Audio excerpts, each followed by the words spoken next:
Hi everyone, it's Caitlyn here. If you're new to my channel, welcome, and I do encourage you to hit that subscribe button and turn on the notifications so you don't miss any future uploads. So today I'm going to be reviewing the Temptu Air limited edition silver foundation applicator thing.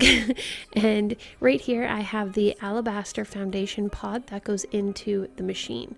So here's what the Temptu Air machine looks like. It's a little heavy, not terribly, but on the back we have the power button as well as a lever to control how much airflow goes through the pod for the foundation to go onto the face.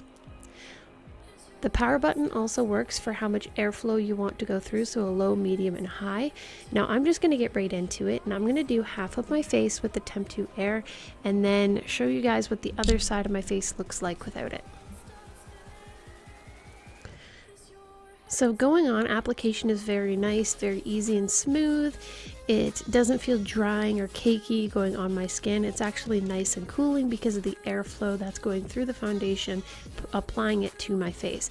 Now for a little spot treatment, I'm just gently flicking the lever to apply foundation in a controlled area to get rid of discoloration, pimple marks, all that stuff, as well as my red cheeks. But there is half my face with the foundation on. It actually looks pretty good. It's gotten rid of all of my yellow and red discoloration and has actually made it a nice canvas. I actually really like it.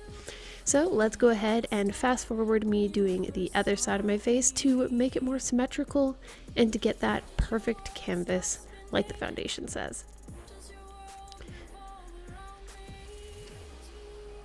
I probably should have put on a green concealer on my cheeks just because the amount of product that I needed on my cheeks to hide it is a bit ridiculous, or maybe I need to go in a darker foundation, which I've never had to do before because I've changed my lighting system, so I actually look more natural and toned in this lighting, but in person I'm really pale, so maybe I have to go a different foundation when I'm filming. We shall see. But there is the finished look. It actually looks pretty good. It looks a bit lighter on my cheeks because I did have to use extra product to hide my redness, but here's an up-close view. It doesn't look terribly cakey. It does cling to the hairs a little bit and makes them more pronounced, but for the most part, it sits on my skin pretty good. I actually really like it. Big thumbs up from me. If you guys like this, make sure to give it a thumbs up as well, and comment down below if you didn't like it or what you liked about it or if you've heard about it. Don't forget to like, share, favorite, and subscribe to my channel to watch more of moi, as well as check out the description bar down below for all the products. Thanks for watching, and until next time, stay beautiful, okay?